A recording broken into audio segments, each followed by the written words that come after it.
Now we're down here to see something about the cam. Okay, I want to talk to you about camshaft types. There's several options you have when you're picking a camshaft. Some are better than others. There's a lot of pros and a lot of cons. But I want to find out there's a lot of that to this whole business. Yeah, it's you know, the biggest issue when you're building an engine like that is what you want to do with it. Yeah. Is the biggest thing. The second thing is what's your budget. Exactly. That plays a big important part of it, because you can't.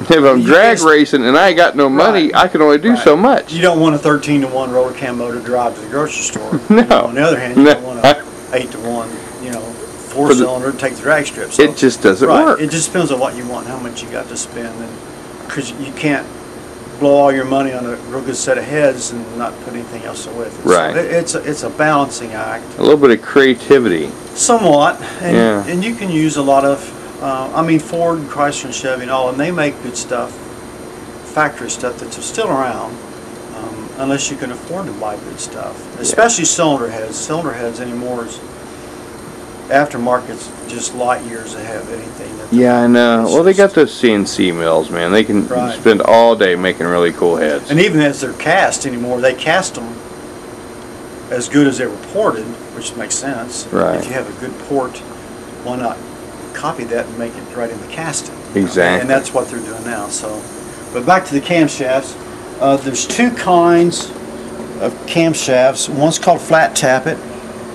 Now, you know, before I came down here and started hanging out with you, I had never heard of flat tappet. Flat tappet. Flat tappet. Well, the bottom is flat, is obviously why they call them that, which is not completely true. But you have a flat tappet camshaft where the bottom of the lifter rides right against the lobe. Now, you can get these in either hydraulic or mechanical. Right. Now, which is better? But there again, depends on what you're doing with it. If you're going to drive it every day, you want hydraulics. Okay. And they make, because you don't have to adjust them all the time. Right. And they make some pretty stout hydraulic cams too. So, but then you get into the bigger the cam you had, you got to increase the spring pressure to control the cam or control the valve. Then you get into wear problems. And then they also make the mechanical flat tappets, which are really good. All the old muscle cars used. Most of them used mechanical flat tappet, which they rev good, but you have to adjust them occasionally. And, and they're noisy. You got to go there. Lash on it, but they rev a little better. But then you go to the roller cam setup. See. And the rollers obviously have the little roller wheel here on the bottom, and they ride against the lobe of the camshaft up and down. Then these also, you can get them in hydraulic or mechanical. Really? Yeah, now they make, and I use a lot of these anymore, they call them retro hydraulic rollers for all the old motors that did not come with roller cams, to switch them over to rollers. And they're expensive initially, but in the long run sometimes they're cheaper, because when you lose the lobe on a camshaft, on a flat tap cam, all that metal that gets ground off goes into the engine. And when you lose a lobe, you lose a motor. And it tears up the pistons, rings, oil pump, and you have to start all over again. Right. And usually people buy a roller the second time that happens. Really? Yeah, because they don't want to do it. Right. The disadvantages of the roller, in all reality, the only disadvantage that I can see is cost. Okay. Other than that, there's no downside to a roller cam. It's a better assembly. And even original equipment, all cars since late 80s have all gone to roller tappets. I mean, you can get all variations, like I say, stock cams. Right.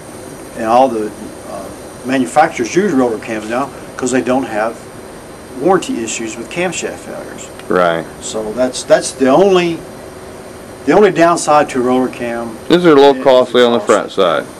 And flat tappets, they're relatively inexpensive. Right.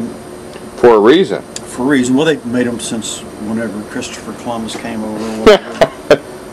and they're readily available. And there is procedures to make these flat tappet cams live. Specific oils with zinc in it is the big thing. even then, you lose them sometimes even doing what they say. So it's kind of a crapshoot in a way. Man. But now, if you want to Google cam and lifter failure, I know. And it's bad. And just read up on it.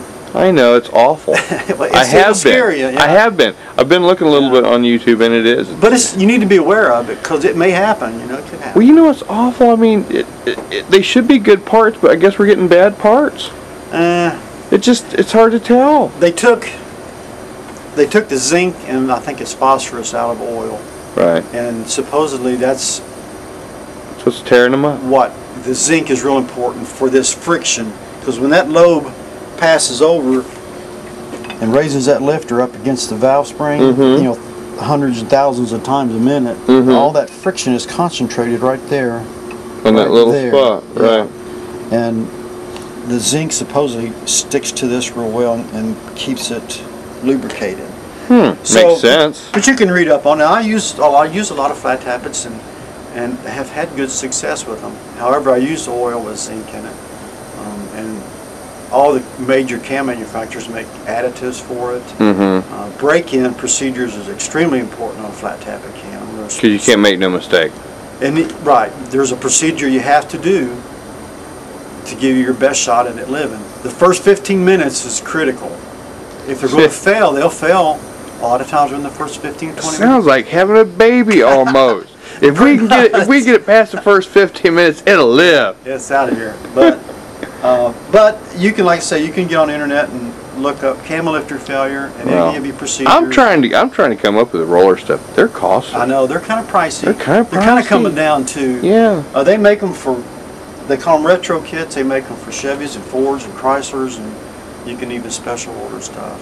But now if you use later model engines that are already set up for roller cams, right, then they're considerably cheaper.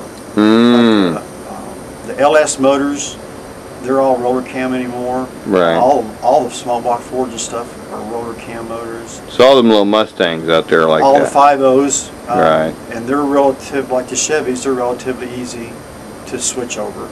Okay. They're a little cheaper if you start with a roller motor to start with. Yeah. Well, that's the advantage of going out there and getting one of those wrecked new cars. I actually thought about going that route, but I don't think it's as much fun. Well, this is fun too. This is fun. I still really get a big kick out of doing it. So. Yeah.